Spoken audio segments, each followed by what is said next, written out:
성경 보십시다. 마가복음 11장.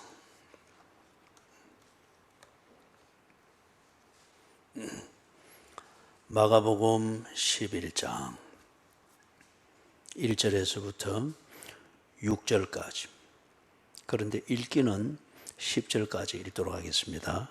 그럼 오늘 설교의 본문은 6절까지입니다. 같이 한번 읽어볼까요? 그들이 예루살렘에 가까이 와서 감람산 벳바게와 베다니에 이르렀을 때에 예수께서 제자 중 둘을 보내시며 이르시되 너희는 맞은편 마을로 가라. 거리로 들어가면 곧 아직 아무도 타보지 않은 나귀 새끼가 매여 있는 것을 보리니 풀어 끌고 오라. 만일 누가 너희에게 왜 이렇게 하느냐 묻거든 주가 쓰시겠다 하라. 그리하면 즉시 이리로 보내리라 하시니 제자들이 가서 본적 나귀 새끼가 문 앞 거리에 매여 있는지라. 그것을 푸니 거기 서 있는 사람 중 어떤 이들이 이르되 나귀 새끼를 풀어 무엇하려느냐. 제자들이 예수께서 이르신 대로 말한대 이에 허락하는지라. 나귀 새끼를 예수께로 끌고 와서 자기들의 겉옷을 그 위에 얹어 놓음에 예수께서 타시니 많은 사람들은 자기들의 겉옷을 또 다른 이들은 들에서 뺀 나뭇가지를 길에 펴며 앞에서 가고 뒤에서 따르는 자들이 소리 지르되 호산나 찬송하리로다. 주의 이름으로 오시는 이여 찬송하리로다. 오는 우리 조상 다윗의 나라여 가장 높은 곳에서 호산나 하더라. 아멘.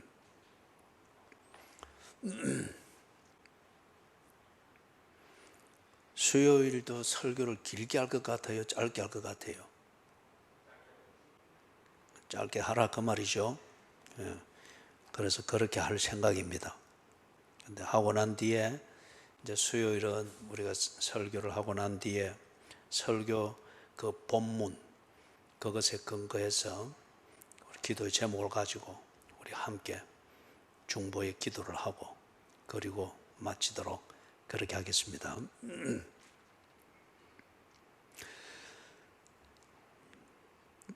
예루살렘에 가까이 왔다. 이제 갈릴리에서 내려온 겁니다.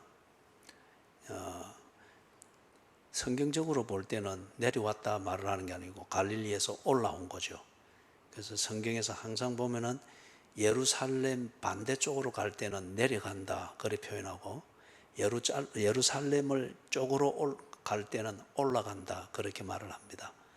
고도가 높든지 낮든지 이거는 상관이 없고 예루살렘이 중심이기 때문에 그래서 예루살렘 쪽으로 가는 것은 올라간다 표현하고 예루살렘 반대쪽으로 가는 것은 내려간다 그렇게 표현을 합니다.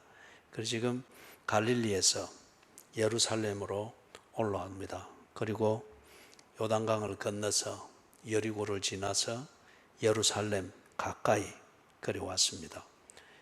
예루살렘 가까이 오면은 예루살렘이 앉아 있는 그 자리에 중심 산은 감람산입니다. 그래서 이 감람산에 예루살렘 성전 하나가 딱 있는 게 아니고 산이 워낙 크잖아요. 그리고 맥을 이루고 있잖아요. 그죠? 그렇기 때문에 이 감람산 이 산줄기 산자락에 베다니 마을이 있고 그 다음 예루살렘으로 더 가까이 들어오면은 벳바게라는 마을이 있습니다.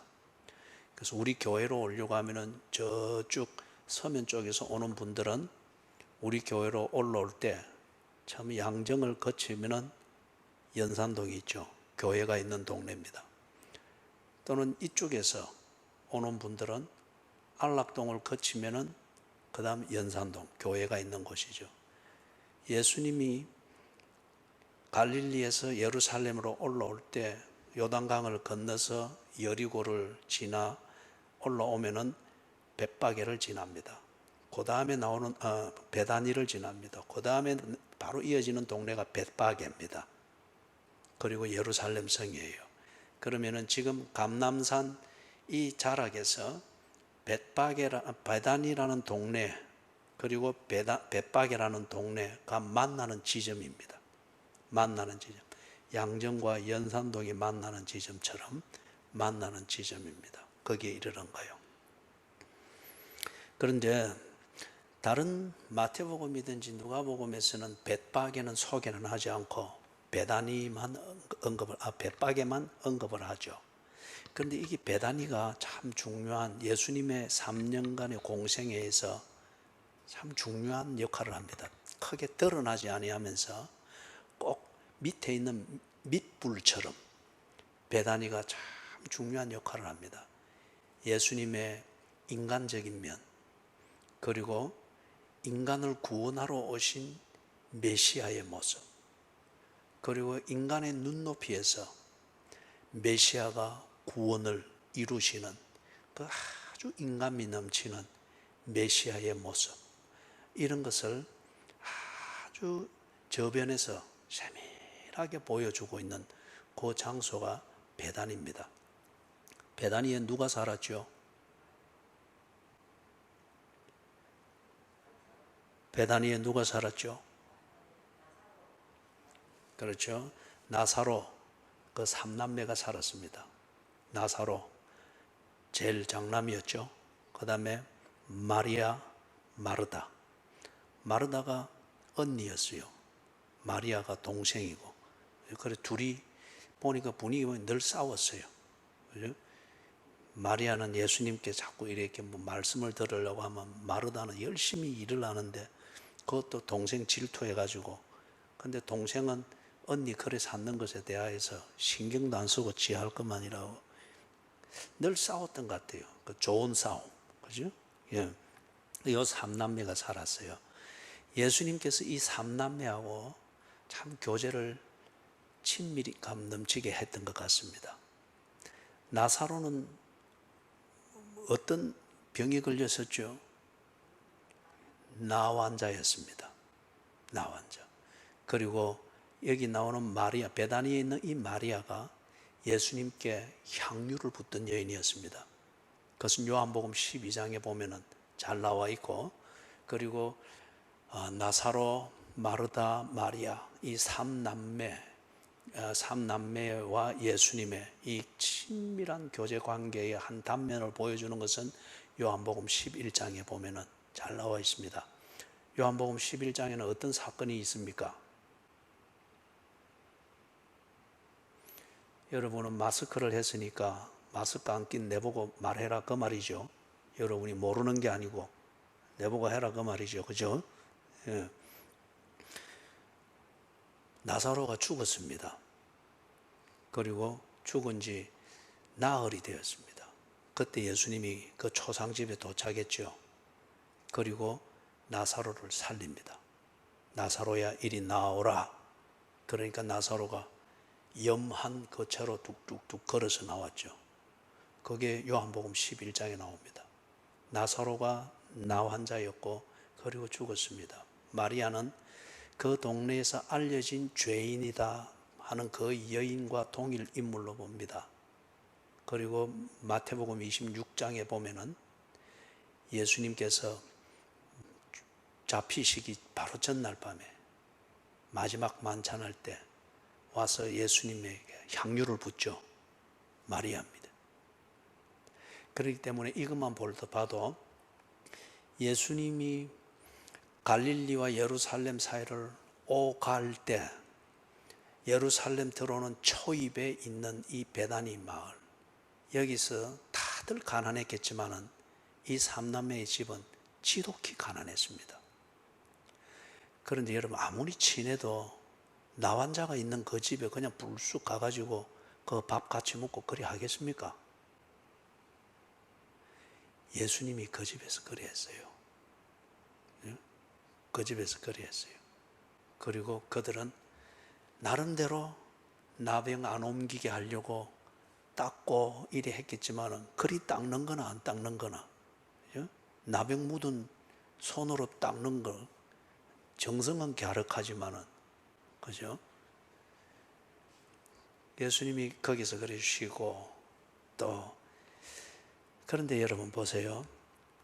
예수님께서 그냥 뭐 먹고 싶어서 그래 갔겠습니까? 아니면은 뭐 정에 굶주려서 괜찮은 집에는 가면 다 박대를 하니까 예수님보다 인간적으로 열등하게 보이는 데 가면은 큰 소리 못 치겠지 싶어 가서 예수님 하고 싶은 대로 하기 위해서 그렇게 불쌍한 가정을 택해서 가서 스트레스 풀었겠습니까? 그렇게 할 일 없는 예수님이 아니죠. 거기서 우리가 다 볼 수 있는 것, 누구도 찾지 아니하고 짊어진 인생의 무게대로 그대로 쓰러져 없어질 인생이 우리의 모습이지 않습니까? 누구는 인생은 다 그렇잖아요. 달리 도움이 없고 구원의 길이 없으면 다 자기 발끝만 보며 아둥바둥 살다가 그냥 그렇게 사라져 없어지는 겁니다. 사라져 없어지는 거예요. 그런 인생을 누가 찾아주겠느냐 이거죠. 예수님께서 그 집에 가셔서 교제를 나누고, 교제입니다. 교제. 정말 살아있다고 하는 것의 중요한 증거 중에 하나는 교제입니다. 교제. 늘 안 그래요. 늘 둘이 자매지만은 늘 티격태격 싸워서고, 뭐 2주 새벽기도 안 나왔다고 일러주사고, 또 그랬다고 삐껴가지고 전화도 안 받고, 이러면 이거는 교제가 아니죠. 그죠? 좋은 사랑 싸움이긴 하겠지만은, 우스갯소리지만은 뭘 말하고자 하는가 하면, 살아있다고 하는 것의 가장 중요한 증거 중에 하나는 교제입니다. 예수님이 그 집에 가서 교제해 주셨어요. 그렇기 때문에 요한복음 11장에 초상이 난 그때에도 마르다와 마리아가 정신이 놓아버렸잖아요. 그런 가운데서 예수님이 다 찾아가서 말 몇 마디 건네고 하니까 평소에 하던 그 교제대로 대화가 살아났어요. 교제했습니다. 그리고 그 집에 가서 뭐가 있었습니까? 요란을 떨고 예수님이 그러지 않았죠. 그냥 밥 같이 먹고 대화하고, 마르다 마리아 그동안 잘 있었나? 예, 이런 몇 마디의 대화를 가운데 거기에 뭐가 쫙 흐른 거예요. 긴장이 풀어지고, 나 환자의 열등감이 풀어지고, 없다고 하는 것에 대한 이 어떤 열등의식 다 풀어지고, 예수 또 찾아주신 예수님, 그분이 잘 있었나? 예, 잘 있었습니다. 이게 뭡니까? 평화지 않습니까? 교제를 할 수 있는 분위기, 대화를 할 수 있는 분위기, 그게 평화지 않습니까? 예수님은 평화를 주러 오신 분인 것을 거기서 일상적인 모습으로 그들에게 다 각인시키는 거죠. 그리고 예수님께서 그들을 만났을 때에 이들이 나환자고 동네에 알려진 죄인이고 너무 없이 사는 것 때문에 아마 회당에도 제대로 못 가는 것 같아요. 그러니 소위 말해서 그들은 하나님의 말씀을 듣지 못했습니다. 그런데 예수님은 이들에게 찾아가서 천국 복음을 전해 주었습니다. 회당에서 듣는 판에 박힌 교리나 판에 박힌 어떤 종교의 문화라 이게 아니고 가장 근본이 되는 천국 복음을 그들에게 들려주셨습니다. 그러니까 이 마리아가 거기 완전 심취했잖아요. 그러니까 이 일하는 거 좋아하는 언니 마르다는 예수님 저거 밉상 저거 좀 쫓아보내 일 좀 하라 이소. 와 그라노. 마리아는 지금 지가 할 일을 하고 있는데, 응? 네가 언니가 돼가 그러면 되나? 그 뒷말은 내가 갖다 붙인 거예요. 그 말이 무슨 말이에요? 거기 예수님이 천국 복음을 전해주고 있는 거잖아요.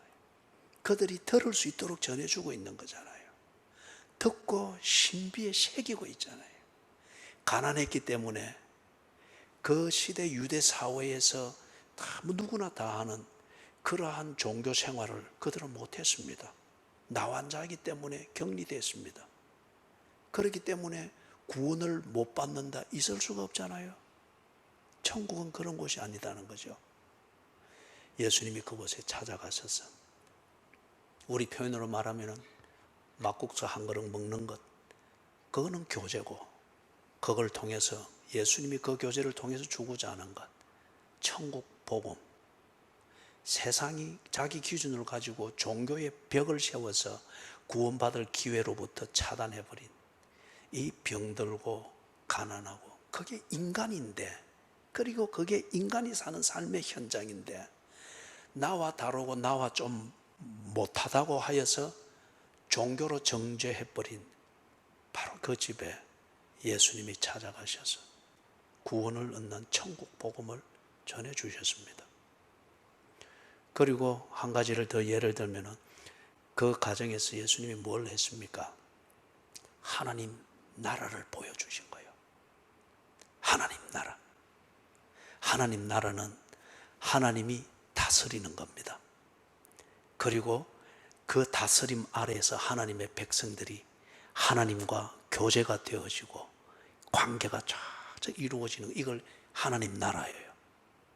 예수님이 그곳에 가서 문둥병을 고치는 의사로서 그냥 처신한 것도 아니고, 그곳에 가서 소외되어 있는 그들에게 사회적 교제를 해줘서 스트레스를 좀 풀어주고 위로를 주는 그런 사회봉사자로 가신 것도 아니고, 그곳에 가셔서 교제하고 평화를 같이 누리고, 그리고 천국 복음을 들려주는 신비한 대화를 나누면서 하나님 나라, 하나님이 자기 백성을 찾으시고 자기 백성과 교제하시고, 그 백성은 하나님을 알아보고 하나님과 더불어 교제를 나누는, 이걸 하신 거예요. 이것의 절정이 무엇에서 나타난 거예요? 사망을 물리쳤지 않습니까? 나사로야 이리 나오라. 사망에 매여 있지 말고 이리 나오라. 사탄의 권세에 매여 있지 말고 이리 나오라. 배로 동인채로 걸어 나왔죠. 하나님 나라를 막을 세력이 없다는 겁니다. 나병도 가난도 사회로부터 소외된 것도 그 사회가 세우는 종교적 분위기나 그런 문화적 세련미에 영 다가갈 수 없는 그 열등의식, 이것도 결코 하나님 나라, 자기 백성을 찾으시고 구원하시는 하나님 나라를 막을 수가 없다는 거예요. 이걸 예수님이 베다니에 사는 나사로 삼남매, 이 집에서 일상의 삶을 통해서 차근차근 보여준 겁니다. 그러니까 이 나사로, 마르다, 마리아는 그렇게 요란을 떨는 그런 종교 생활의 열정에 한 번 좀 빠질 만한데 그게 없었어요. 정말 하나님 나라를 몸으로, 온몸으로 체감하면서 차근차근 하나님의 백성으로 변해갔던 거죠. 이 중요한 자리에 지금 예수님이 이르렀습니다. 평상시에 3년 동안 오가면서 하나님 나라, 하나님의 교제, 하늘의 평화, 천국 복음, 그래서 자기 백성을 찾으러 오신 메시아인 것을 보여주기 위하여서 3년 동안 분주히 생활하시면서 언제나 베다니에서 메시아가 인간의 삶 가운데 오셨고, 메시아는 스스로 버림받아서 다른 대안이 없는 이 운명에 매여 살아가는 인간의 삶 가운데 들어오셨고, 그리고 그 인간도 그 인간이 더럽다 하여 버리는데, 그 인간을 이 메시아이신 예수가 만지면서 교제하면서 그렇게 하나님의 백성으로 세우시는 이 모습을 차근차근 보여줬던 거죠. 그죠? 그리고 드디어 지금 그렇게 하셨던 예수는 마음이 좋은 의사도 아니고 마음이 후덕한 그런 사회 봉사자도 아니고, 그는 하나님이 약속한 대로 오신 메시아인 것을 구체적으로 이제는 드러내려고 합니다. 내가 구원자 메시아이기 때문에 나사로 삼남매를 구원하듯 이와 같은 인간을, 하나님의 백성을 구원하러 온 메시아이니라, 이걸 이제 구체적으로 드러내고자 하는 거예요.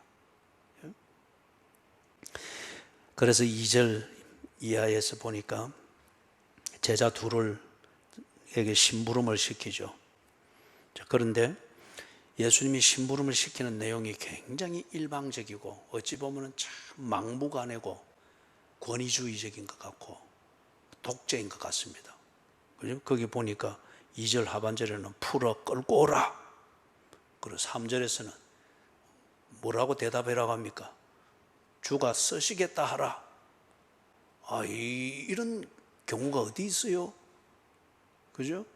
이런 경우가 예수님이 이렇게 딱 말씀을 했습니다.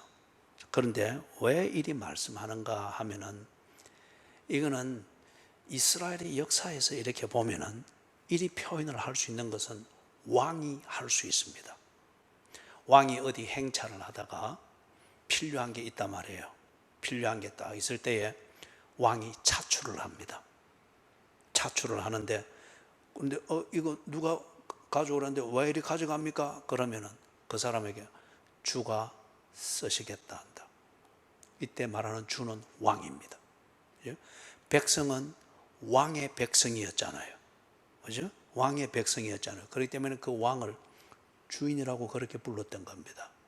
그래서 왕이 행차를 하면서 필요한 게 있고 차출할 게 있고 이럴 때에 그 정당성은 뭐냐? 주가 쓰시겠다. 차출하러 간 신하들이 주가 쓰시겠다.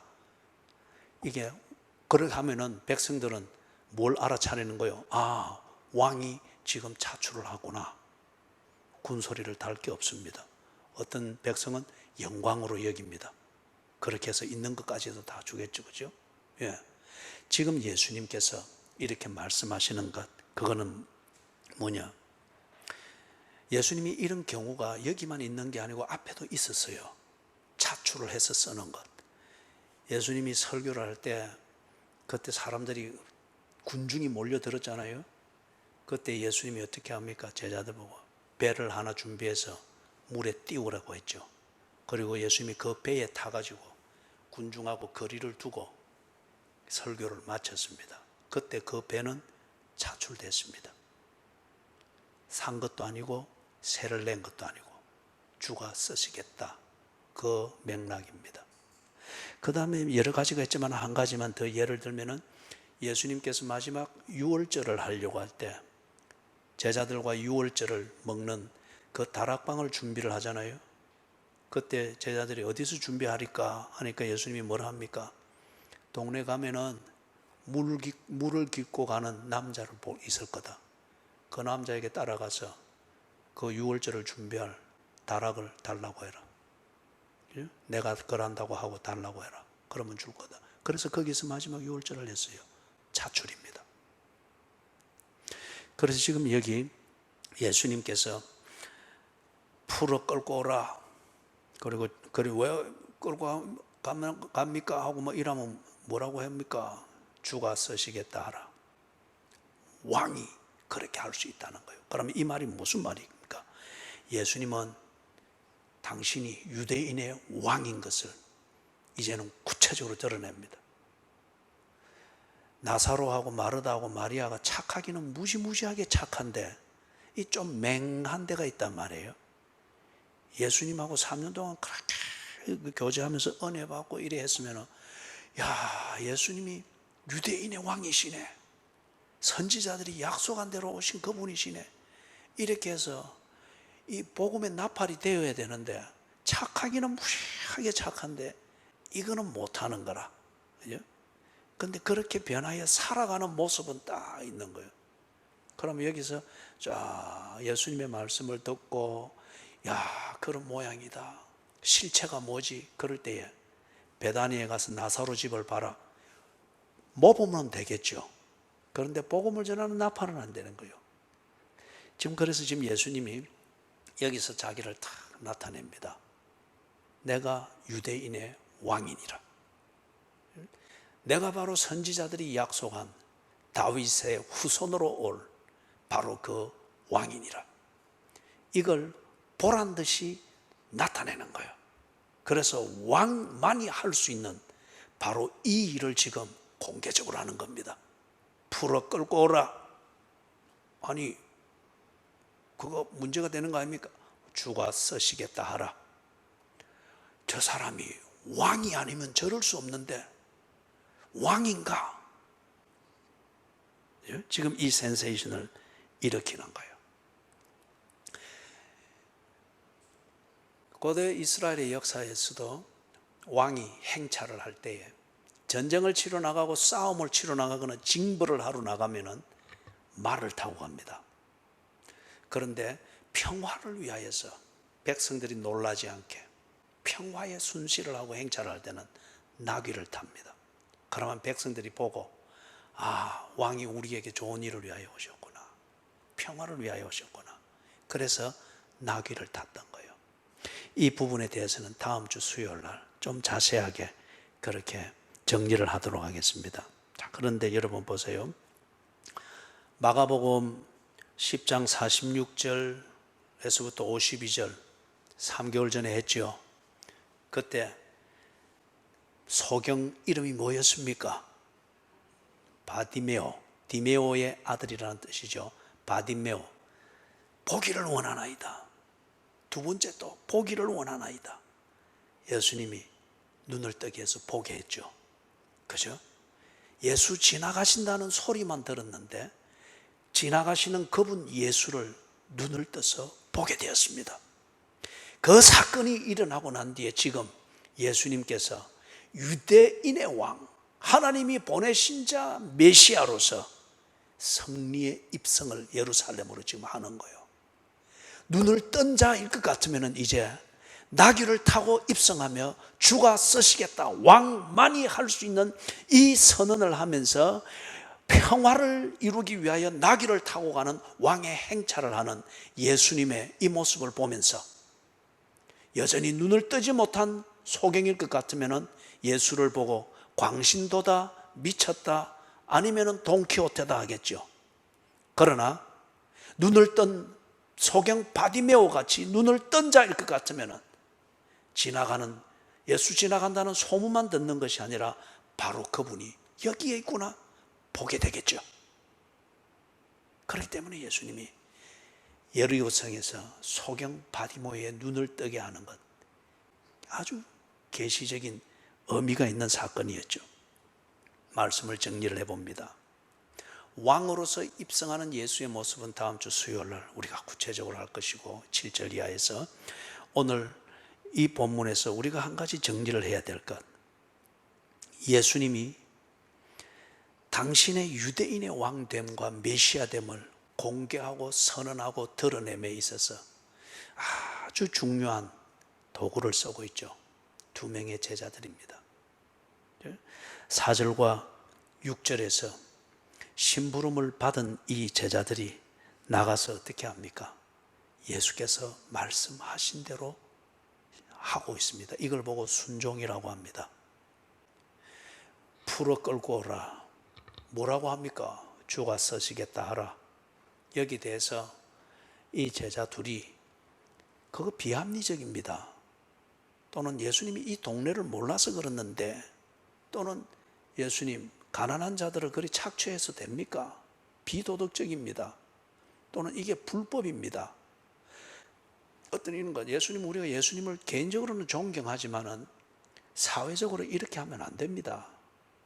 사회 윤리를 가지고서 예수님의 하신 말씀에 왕으로서 명령하는 이것에 그들이 토를 달지 않습니다.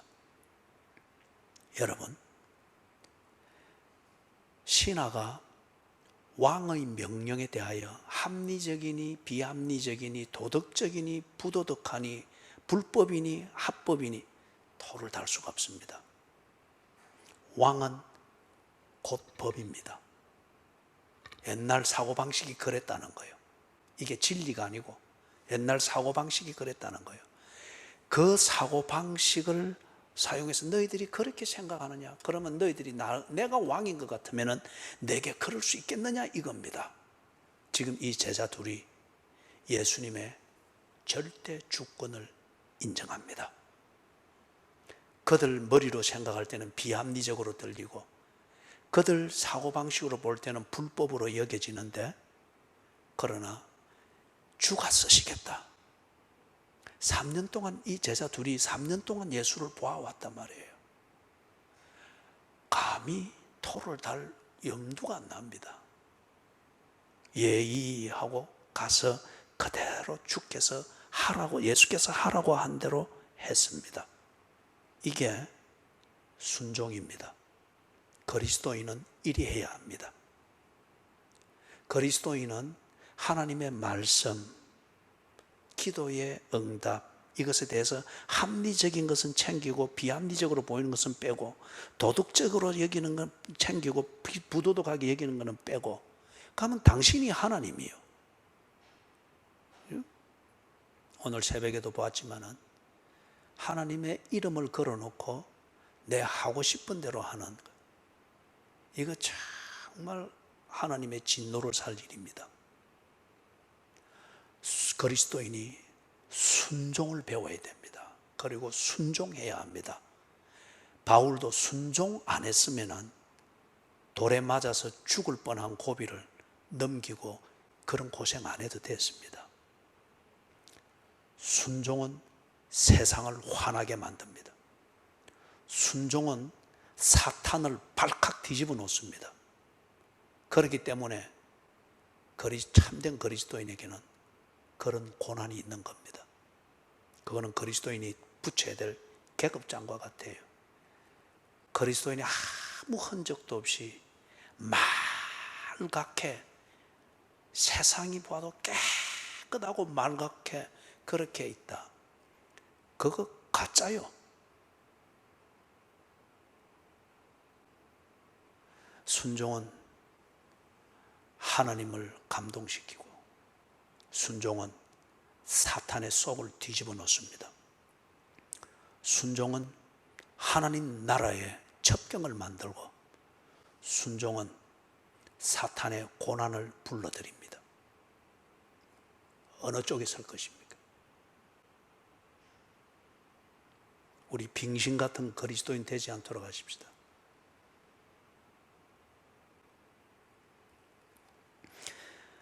5절과 6절에서는 이 사람들이, 마을 사람들이죠. 벳박의 마을 사람들. 이 사람들은 예수를 순종하기 때문에 푸르하게 하는 것, 이건 아닙니다. 지금 이 사람들은 주가 쓰시겠다, 왕만이 할 수 있는 이걸 풀어가는 제자 둘이서 그렇게 말한단 말이에요. 그것에 대해서 지금 압도당했습니다. 여러분, 이게 하나님의 나라입니다. 하나님의 나라, 지금의 하나님의 나라는 자기 백성을 저희 죄에서 구원하는, 여기에 초점이 맞춰 있습니다. 그러나 자기 백성을 구원하시는 하나님의 이 구원을 방해하는 악의 세력이 있게 될 때에 그 악의 세력을 잠재웁니다. 하나님의 나라, 하나님의 통치입니다. 그렇기 때문에 지금 하나님 나라의 주된 관심은 악을 물리치는 데 있는 것이 아니고 자기 백성을 악에서 구해내는 데 있습니다. 이것을 방해하는 악의 세력이 있다면 그게 사망이든 나병이든 가난이든 하나님의 나라는 다 물리칩니다. 왜? 자기 백성을 구원해내기 위하여서. 지금 5절 6절에 나오는 이 사람들, 하나님을 순종하는 게 아니에요. 예수를 순종하는 게 아니에요. 예수의 왕 되심, 이 권세에 압도당했습니다. 그리고 하나님 예수의 통치, 거기에 그대로 순응하고 있는 이것을 볼 수 있습니다. 예수님의 심부름을 받은 제자 둘은 예수의 말씀대로 순종함으로 하나님 나라, 그게 그들 위에 가득히 임하게 했죠. 반면에 여기 마을 사람들, 이 사람들은 그 하나님 나라에 압도당함으로 인하여서 자기도 모르게, 자기 의사와는 상관없이, 또는 지 계획과는 전혀 상관없이 그냥 지 입장에서 보면 재산 뺏기는 것과 같겠죠. 그러나 하나님 나라에 압도당하고 있습니다. 우리가 하나님의 통치에, 그걸 교제로 즐기고 평화를 누리고 천국 복음을 더 깊이 아는 걸 통하여 하나님 나라 백성의 당연한 삶의 자세, 순종함으로 인하여 나를 비롯하여 나와 함께 있는 가정과 사회가 하나님 나라로 충만하게 되도록 이런 화평케 하는 자의 역할을 해내야 되지 않겠습니까? 그죠? 어부지리로 하나님 나라에 억지로 압도당하여 끌려다니는, 그러니 이게 교회 안에 있어도 참 불편하고 답답하고 신앙생활하는 게 늘 궁리해야 될 게 많고 따져야 될 게 많고 요래저래 피해가야 될 게 많고 눈치 보고 변명해야 될 게 많은 거예요. 그렇다고 해서 하나님 나라를 그가 없애지 못합니다. 통치하십니다. 그렇죠? 순종하는 그리스도인 되어서 하나님 나라가 여러분을 가득 두르고, 그래서 여러분이 있는 곳이 베다니 나사로 삼남매가 있던 바로 그런 자리가 될 수 있도록 여러분 깨어 하나님의 말씀을 듣고 하나님을 순종하는 그런 하나님의 백성 되기를 주님의 이름으로 축원합니다. 아멘.